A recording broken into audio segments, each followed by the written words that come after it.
أعوذ بالله من الشيطان الرجيم.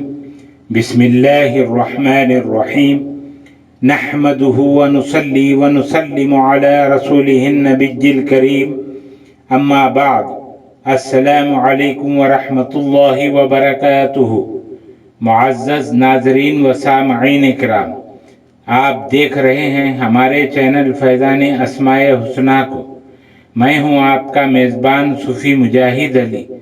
امید کہ آپ سب ایمان اور صحت کی بہترین حالت میں ہوں گے.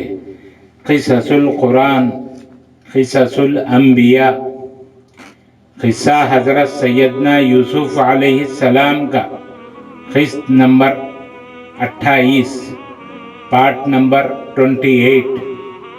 محترم ناظرین گرامی، گزشتہ قسط میں آپ نے سماعت فرمایا تھا کہ حضرت سیدنا یعقوب علیہ السلام نے اپنے بیٹوں کو اللہ تعالیٰ کی پکی قسم دلا کر بنیامین کو اپنے بھائیوں کے ساتھ مصر روانہ کر دیا. اب آپ آگے کا واقعہ سماعت فرمائیں.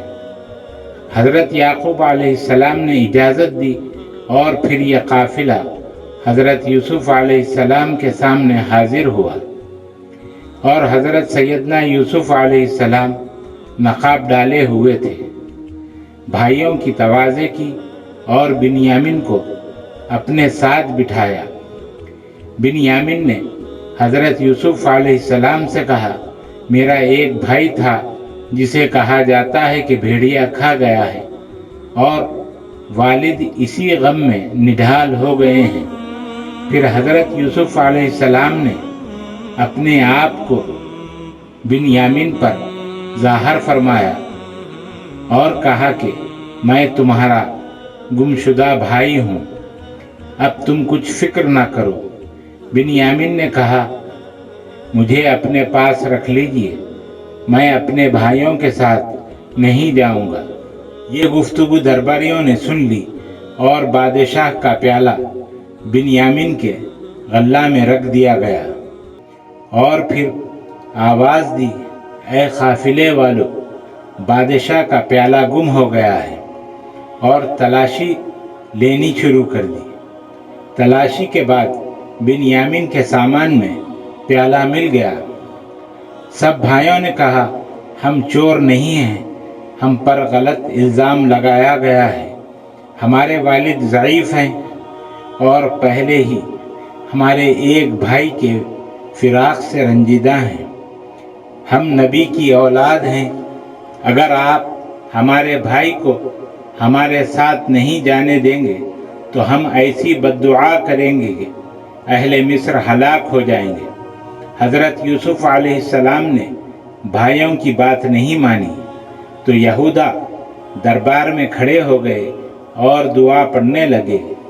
شدت غضب اور غصہ سے جسم کے بال کھڑے ہو گئے.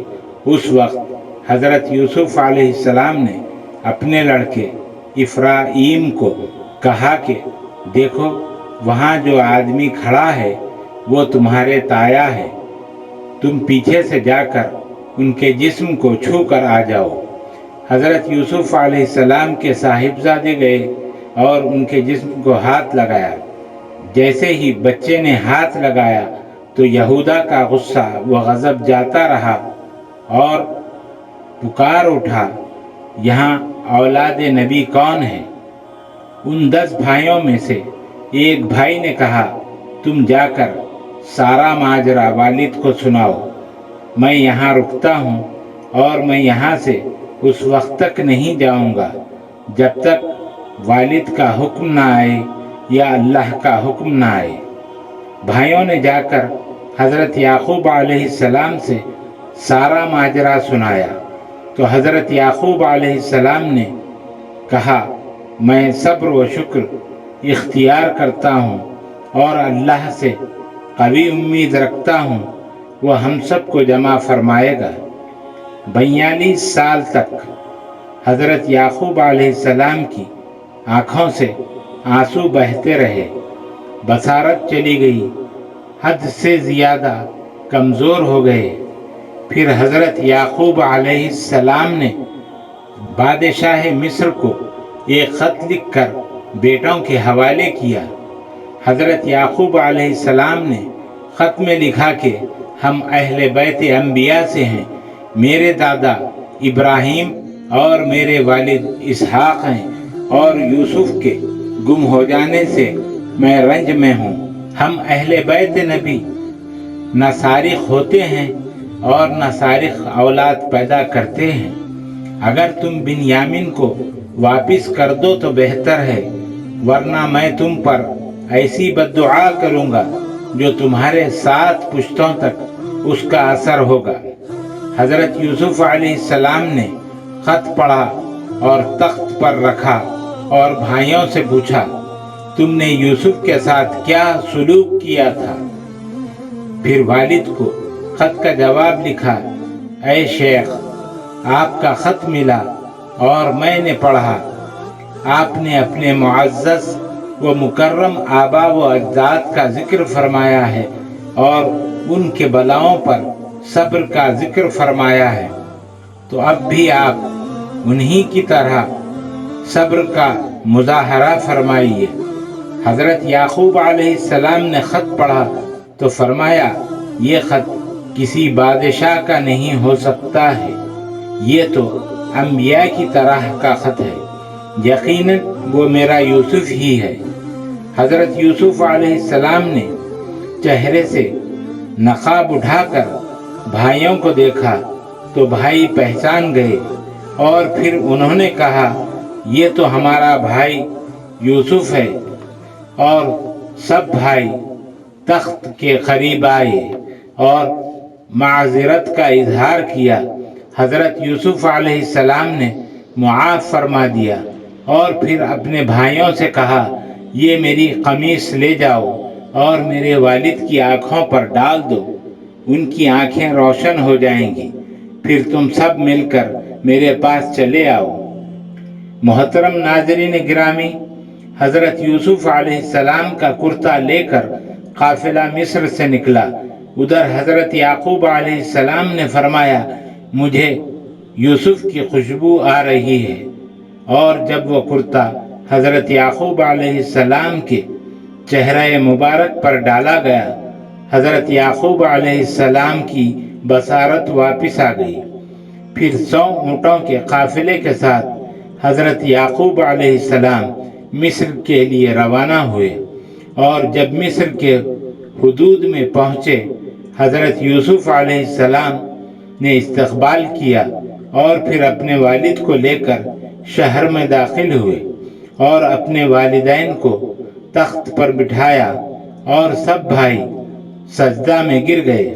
اس وقت حضرت یعقوب علیہ السلام نے فرمایا کہ یہ تمہارے خواب کی تعبیر ہے جسے اللہ تعالیٰ نے سچ کر دکھایا ہے۔ حضرت یعقوب علیہ السلام حضرت یوسف علیہ السلام کے ساتھ مصر میں 24 سال رہے، پھر وصیت فرمائی کہ مجھے میرے والد حضرت اسحاق علیہ السلام کے بازو دفن کرنا۔ اس کے بعد بادشاہ مصر ریان نے حضرت یوسف علیہ السلام پر ایمان لے آیا اور ساری بادشاہت حضرت یوسف علیہ السلام کے حوالے کر دی اور ذکر خداوندی میں مشغول و مصروف ہو گیا۔ اس طرح بنی اسرائیل کو مصر میں حکومت مل گئی اور وہ یہاں آباد ہو گئے۔ جس وقت حضرت یعقوب علیہ السلام کی وفات ہوئی، آپ کی عمر مبارک 147 سال تھی۔ پھر آپ کی وصیت کے مطابق آپ علیہ السلام کو ملک شام ارض فلسطین میں دفن کیا گیا۔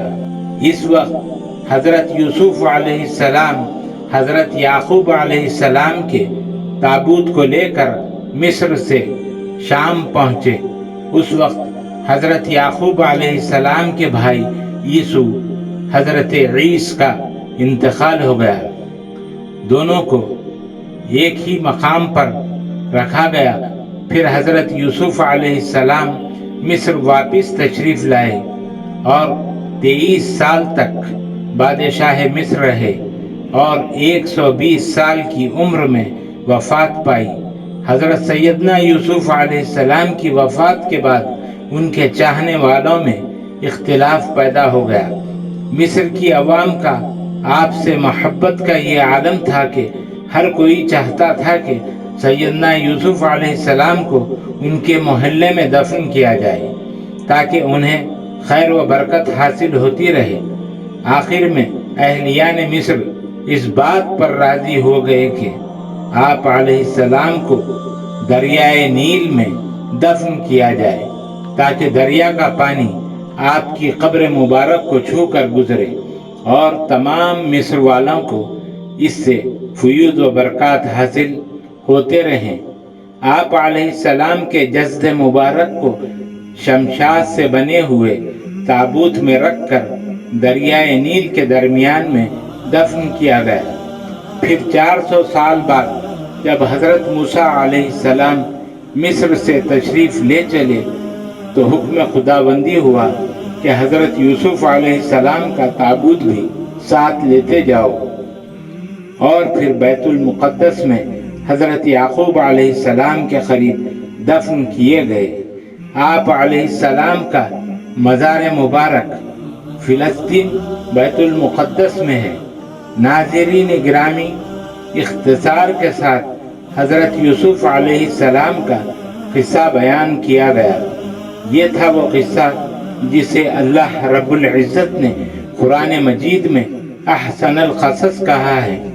بے شک کہ اس قصے میں تمام نوع انسانی اور بالخصوص مسلمانوں کے لیے بڑا سبق ہے۔ اللہ تعالیٰ سے دعا ہے انبیاء علیہ السلام کے قصص کو سن کر عبرت و نصیحت حاصل کرنے کی توفیق عطا فرمائے اور تمام انبیاء علیہ السلام کے فیوض و برکات سے ہم سب کو مالا مال فرمائے، آمین۔ اللہم صلی علی محمد وعلی آل محمد کما صلیت علی ابراہیم وعلی آل ابراہیم انک حمید مجید۔ اللہم بارک علی محمد وعلی آل محمد کما بارکت علی ابراہیم وعلی آل ابراہیم انک حمید مجید۔ خواتین و حضرات، مزید ویڈیوز دیکھنے کے لیے چینل کو سبسکرائب کریں اور ساتھ ہی لگی ہوئی گھنٹی کے بٹن کو بھی دبا دیں تاکہ ہر آنے والی نئی ویڈیو آپ تک بآسانی پہنچ جائے۔ ویڈیو کو ضرور شیئر اور لائک کریں۔ ہمارے چینل کو آپ یوٹیوب کے علاوہ فیس بک، انسٹاگرام، ٹویٹر اور ہماری ویب سائٹ فیضاناسماءالحسنی.com پر بھی دیکھ سکتے ہیں۔ اللہ تعالی ہم سب کا حامی و ناصر ہو۔ السلام علیکم ورحمۃ اللہ وبرکاتہ۔